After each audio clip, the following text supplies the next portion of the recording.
ফুটবলে কোচেদের টিম ম্যানেজমেন্টটা অনেকটাই গুরুত্বপূর্ণ।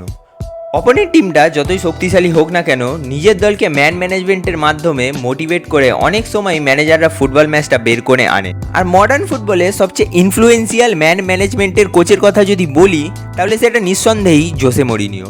এবং সবচেয়ে গ্রেট ম্যান ম্যানেজমেন্ট ম্যানেজার হয়তো স্যার অ্যালেক্স ফার্গুসন। 2013-তে স্যার অ্যালেক্স ফার্গুসনের রিটায়ারমেন্টের পর David Moyes, Ryan Giggs, Louis van হালের মতো কোচ ম্যানচেস্টার ইউনাইটেডকে স্ট্যাবলিশ করতে পারছিল না। তাই 27শে মে 2016-তে ম্যানচেস্টার ইউনাইটেড জোসে মরিনিওকে কোচ হিসাবে আনেন, কারণ মরিনিও অলরেডি পর্তো, চেলসি, রিয়াল মাদ্রিদে নিজের ম্যান ম্যানেজমেন্ট কোয়ালিটিরা প্রমাণ করেছিলেন। আর এটাই তখন সবচেয়ে বেশি দরকার ছিল ম্যানচেস্টার ইউনাইটেডের। 2016 থেকে 2018 ম্যানচেস্টার ইউনাইটেড কোচ ছিলেন জোসে মরিনিও। অনেকের কাছেই তার ইউনাইটেড কেরিয়ারটা একটা ফেলিয়ার, তবে সত্যিই কি তাই? আজকে আমরা জোসে মরিনিওর ম্যানচেস্টার ইউনাইটেড কেরিয়ারের গভীরে প্রবেশ করব এবং উত্তরটা খুঁজব যে জোসে মরিনিওর ইউনাইটেড কেরিয়ারটা আসলেই কি সত্যি ফেলিয়ার।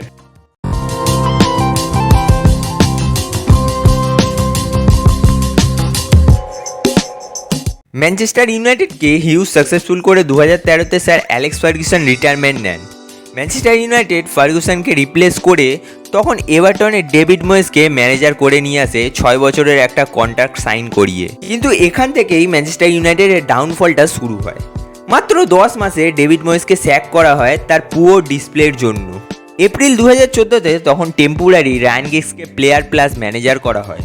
2013-14 সিজনটায় প্রিমিয়ার লিগ টাইটেলটাও ডিফেন্ড করতে পারে না ইউনাইটেড এবং 1995-96 এর পর প্রথমবারের জন্য ইউরোপা চ্যাম্পিয়ন্স লিগে কোয়ালিফাই করতে পারে না তারা। ইভেন কোনো ইউরোপিয়ান কম্পিটিশনেও কোয়ালিফাই করে না ইউনাইটেড। মে 2014-তে লুই ভ্যান হালকে কোচ হিসাবে আনে ইউনাইটেড 3 বছরের ডিলে। রায়ান গিগস তখন তার অ্যাসিস্ট্যান্ট হন। ভ্যান গালের আন্ডারে ম্যানচেস্টার ইউনাইটেড FA কাপ জিতলেও তারা ভালো ফুটবলের ডিসপ্লে দিতে পারে না। তাই তার সেকেন্ড সিজনেই ম্যানচেস্টার ইউনাইটেড লুই ভ্যান হালকে স্যাক করে।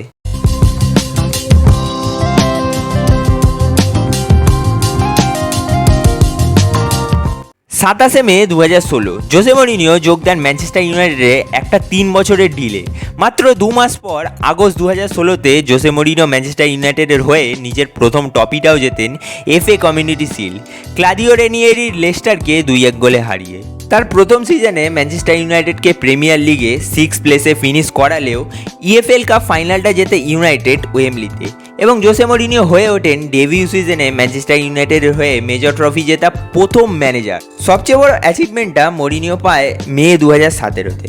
আয়াসকে 2-0 গোলে হারিয়ে ইউরোপা লিগ চ্যাম্পিয়ন হয় ইউনাইটেড এবং মরিনিও ইউরোপিয়ান কাপ ফাইনালে তার 100% উইন রেকর্ডটা বজায় রাখেন। 2017-18 সিজনের শুরুতে জোসে মরিনিও 3টে সাইনিং করায়: বেলজিয়ামের striker Romero Lukaku, Victor Lindelof এবং নেমাঞ্জা মেটিচের। তবে এবারেও ম্যানচেস্টার ইউনাইটেড প্রিমিয়ার লিগ জিততে পারে না, সেকেন্ড প্লেসে শেষ করে তারা। এটা স্যার অ্যালেক্স ফার্গুসনের ডিপারচারের পর বেস্ট রেজাল্ট প্রিমিয়ার লিগে ম্যানচেস্টার ইউনাইটেডের টিল ডেট অবধি। চ্যাম্পিয়ন্স লিগের রাউন্ড অফ 16-এ সেভিয়ার কাছে হারে ম্যানচেস্টার ইউনাইটেড এবং 2018 FA কাপ ফাইনালটাও চেলসির কাছে হারে তারা। জোসে মরিনিও তখন কিছুটা হলেও মিডিয়ার থেকে ক্রিটিসাইজ হন। 2018-19 সিজনটা ভালো শুরু হয় না ম্যানচেস্টার ইউনাইটেডের, তাই আবারও জোসে মরিনিও ক্রিটিসাইজ হন এবং সেই আইকনিক রেসপেক্ট ইন্টারভিউটাও দেন। 17 খেলায় মাত্র 7টা জয় পায় জোসে মরিনিও, আর তাই 18 ডিসেম্বর 2018-তে জোসে মরিনিওকে স্যাক করে ম্যানচেস্টার ইউনাইটেড। জোসে মরিনিওর পর অনেকেই এখন অবধি ম্যানচেস্টার ইউনাইটেডের ম্যানেজার হয়েছেন এবং কেউই সেরকম কিছু করতে পারেননি।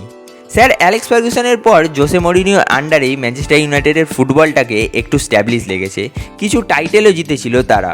জোসে মরিনিও ম্যানচেস্টার ইউনাইটেডের জন্য যে কখনোই প্রবলেম ছিল না, সেটা এই ভিডিওটা দেখে অন্তত আপনি বুঝতে পেরেছেন।